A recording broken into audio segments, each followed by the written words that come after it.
السلام عليكم ورحمة الله وبركاته. راح نشوفوا اليوم طاجين من الطواجن القديمة التي تقدم في الشرق الجزائري، وهو طاجين القناوية.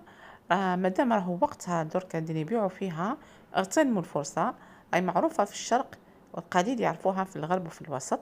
إذا ننصحكم ديروا هذا الطاجين، يعني ولا أروع. أنا الوصفة كاملة حطيتها في لاشين يوتيوب، تلقاوها في وصفات أم عبدو.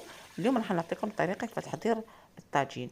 بعد ما نديروا بصلة وثوم وقليل من السمن، نقليهم مع بعضهم. وطبعا راح نخليهم بيان حتى يبدا يطيب اللحم.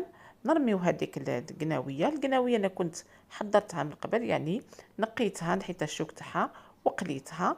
ومن بعد خليتها تقطر. وهنا بعد ما مرقت كي بدا يطيب لي اللحم، نضيف هذيك القناويه.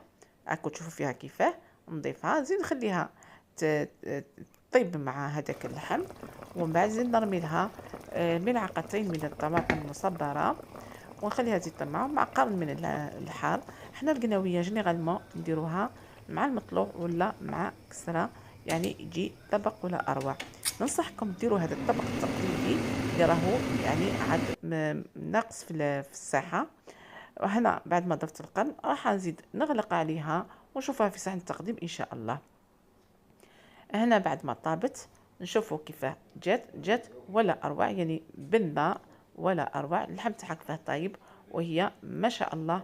قلكم جربوا هذه الوصفة، ما تنسوناش بالاشتراك ودعم القناة بالاشتراك والاعجاب. قلكم السلام عليكم، دمتم في رعاية الله وحفظه، الى وصفة اخرى.